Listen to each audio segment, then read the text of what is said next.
And now, it's time for another Dice Tower review with Ryan Metzler. Hey everyone, it's Ryan Metzler here, and today we're going to be taking a look at Dungeon Run from Plaid Hat Games. Now, you may recognize that name, Plaid Hat Games, from their previous release, Summoner Wars, which has been massively popular. And this is a follow-up in the same world. It's actually kind of a prequel in which you each play heroes who are going into a dungeon in search of a summoning stone in order to become a summoner. And at the beginning of the game, it's going to be kind of a cooperative dungeon crawl in which you're going through and fighting monsters. Now, it's only semi-cooperative because you can actually fight your other companion dungeon divers, but for the most part cooperative at the beginning until somebody gets that stone, and then it's going to be an all-against-one to try and kill that player. After that point, if you do kill him, it's going to go to the next player who picks up the summoning stone until either there's only one person alive or the summoner manages to escape the dungeon. So, now that I've given you an overview, why don't we take a look at this game for 1 to 6 players. I'll give you a look at the components and how it plays, and then I'll come back here and give you my opinion on it.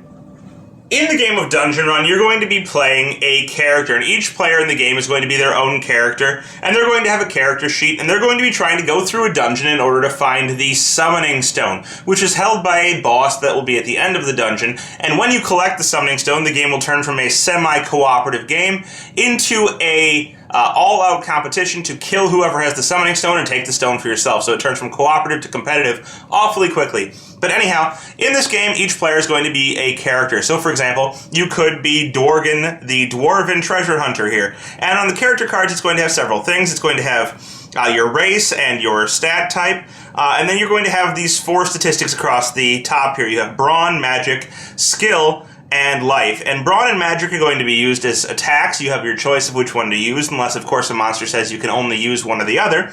Skill is going to help you evade traps and accomplish some other types of feats throughout the game. And Life is going to be how much damage you can take. Also on your sheet, you're going to see some type of abilities that you may have. For example, Intolerant, which says that when this guy attacks humanoid creatures or non-dwarven heroes, he actually gets to use both his Brawn and his Magic to attack with. On the bottom of the card in red is going to be a special ability you get if and when you pick up the Summoning Stone in the game. And as you can see, there are several different characters. We have an Acolyte, or a Ranger, or, different types of mage-type things, all types of characters, even a Paladin. And you're going to choose one of these to play through the game. Now, also with these cards, you're going to have miniatures. And you can see my miniatures here. These miniatures are going to be gray in your game, but mine have been painted by Stephanie at Stephanie's Little Painting Place. If you're interested in having your miniatures painted, she runs a business, and her information will be found in this video. She paints minis for a very reasonable price. So here you can see the setup for Dungeon Run, and what you're looking at here is 3 heroes that are on the entrance tile of the dungeon.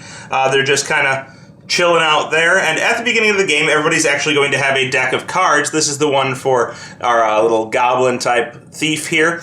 And you're going to get 2 special abilities that you can pick at the beginning of the game. So, for example, we could have Spy, which gives you a different special action that says you can switch your playing piece with another hero's playing piece and then discard the ability. And there's all types of these, 1 deck for each player, and you can get these at the beginning of the game, as well as through leveling your characters up by beating monsters. Now, as I said, at the beginning of the game, it's a semi-co-op game, and you're going to have several choices of what to do on your turn. You can move, and that would be 1 action. Moving from one space to another action would be such as this. You can move here, since the path goes this way, and you would reveal a tile and place that tile. And that's going to expand the dungeon. And you always have to connect the tiles so that the different rooms match up as much as possible. And if you can't match them up, you can't place it. But in this case, you can match it up, and you move here. Now, additionally on this tile, you can see that there are 2 different rating things. There's a rating for treasure and a rating for encounter. And when you enter this room, you're going to roll a die. And dependent on what that die roll is, in this case a 5, you are going to either encounter treasure or an encounter. In this case, it's an encounter. So by moving there, we have an encounter. And you would draw the top card of the encounter deck and see what you're facing. And in this case, it's a monster, but it could be a villager or it could be some type of event. Doesn't matter. Anyhow, in this case, you're facing a giant rat. And this giant rat has statistics. He has an attack of 4, which means he will attack with 4 dice when he attacks. He will hit on 2s and 3s. You may hit him on anything that is a 3+. You can evade him on a 5, and he has 3 life, so you're going to need to do 3 damage to kill him. In addition, he has an ability on him that says that when you kill him, if you roll a 1 or a 2 after he dies, you're going to roll a die. He actually does not go into your loot pile, and he comes back at full strength. So this guy would go here, and you were immediately forced into a combat with him. Stabbins is a cave goblin sneak, and he is going to be able to attack with brawn or magic. And he has some special abilities, but let's not worry about those. He would attack with his brawn because it's higher than his magic, and he would get to roll 4 dice.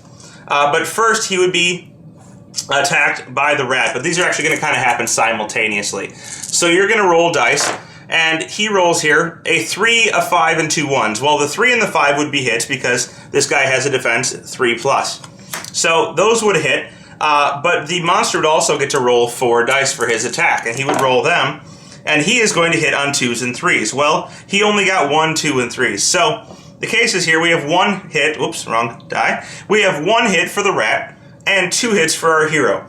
Now, you can always use your hits to block an enemy's attack, so I could use either of these dice to block the attack from the rat. However, I can also use any non-hits that happen to match any of his hit dice, so if he had rolled a 2 instead of a 3, and I had rolled a 2, which would have been a miss, I could use my 2 to block his 2, neutralizing the attack, and then use my 2 good dice to deal damage to him, which would place wound counters onto that guy, and I would put them on there, not quite killing him, but definitely injuring him. I could take another action to attack him again, or I could do things like continue exploring, or I could actually search the room if there were any treasure there and there were no monsters. But there are monsters. Now, sometimes you're going to go into a room and instead of rolling encounter, you're going to roll treasure. And this card would go in here until you're able to search for it, meaning you would need another action. And each turn, you're going to get 2 actions. So you may end up in a scenario where you are able to kill a monster, but you're not able to pick up the treasure, in which case you may not want to kill it. But if you do get treasures, they're going to be different types of equipment. This one's a magic piece, and since our goblin is not a magic user, he actually can't use this, but he can pick it up and put it into his loot and maybe trade it to another player later. These are going to give you special benefits throughout the game. In addition, you can actually equip things. So if you find something that you would like to equip, you could use an action to equip it, or you could advance, and advancing is going to require you to actually have completed 2 encounters. And after completing 2 encounters on your turn, if you have an action you would like to use, you could use 2 of these cards, discard them to advance, meaning you're going to level up. And what that does is it gives you an additional skill token, and you can take any of these tokens, either skill, magic, or brawn, in order to increase your ability so you can become a better magic user, or a better brawn user, or a better skill user, which is for avoiding traps. And add those to your character card, effectively raising your statistics.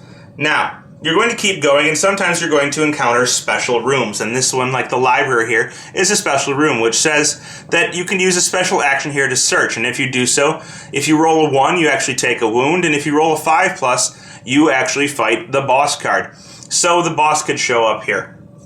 Now, the boss card right here is going to be the guy that is holding the summoning stone, which is a special artifact that you can get. There is a whole deck of artifacts, and some of these are gained through encounters that you will find in the dungeon. They're all really nice abilities, but the big one here is the summoning stone, and this is what everyone is looking for. And when you get to the last tile of the dungeon, you're going to add this boss tile to the dungeon in whatever way it fits. So let's just say that's the end of our dungeon. The boss is here. Everybody is going to want to try and kill this boss. The reason being is he's holding that summoning stone, and that's the whole point of the game.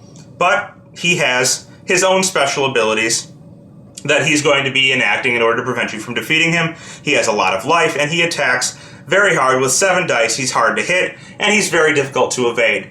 But when you kill him, whoever kills him and is able to pick this summoning stone up becomes the new boss, and everyone else is going to want to kill him. Now, as I said, this game is semi-cooperative. While you're traveling through the dungeon, you may not want to attack your opponents, but there are times when you may not want them to succeed.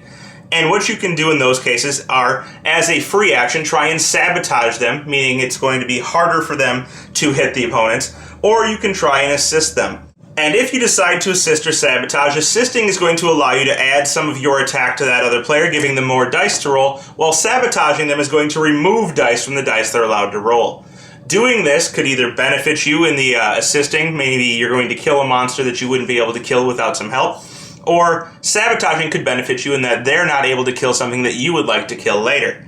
If you successfully sabotage, that's great, but if you don't successfully sabotage, you're going to take a wound, and that's a detriment to actually trying to stop another player. As I said, you can decide whether or not to use these, but essentially whoever manages to kill this boss and pick up the summoning stone will be the new boss, and either they're going to win by getting out or they're going to die, and then the new person to pick up the summoning stone is the new boss, and everybody's going to want to kill them. The game's going to end when either only one player is left alive, or whoever picked up the summoning stone and got to the exit manages to get all the way out, and if they do so, they will be the winner. And so that's Dungeon Run, and if you watch my videos, you can see that I'm not usually one to go for dungeon crawl games. And this one isn't really an exception for me. Now, with that said, the game is a little bit random. I mean, it's a dungeon crawl. You're going through the dungeon, you're trying to find things, but the mechanics work in such a way where it is interesting, and you can even go ahead and attack your other players if you're kind of worried about one person getting away with too much treasure or one person getting too advanced in the game. You can try and bring them down together. And it kind of balances out a little bit. So there's a lot of luck involved in the rolling of the dice and the finding of the right tiles and the ability to get items before other players, but you can mitigate all of that by making some smart decisions and trying to take them out. If you're a fan of dungeon crawl games, I think you're really probably going to enjoy Dungeon Run. I certainly don't dislike the game, it's just not something that would make it into my common repertoire of games that I play frequently. So if you're looking for a good dungeon crawl, one that's light and simplistic, one that you can get into the table and have some light fun with all of your friends, but still have an enjoyable experience for anywhere from 1 to 6 players, check out Dungeon Run, especially if you are a dungeon crawl fan. Thanks so much for watching the Dice Tower videos. Find more great videos and reviews, as well as our top-rated audio podcast at Dicetower.com. You can also find the latest board game news at Dicetowernews.com. I'm Eric Summerer, and you've been watching The Dice Tower. The Dice Tower is sponsored by Fun Again Games, the world's best game source. Fun Again Games has over 5,000 games available. Check them out at funagain.com.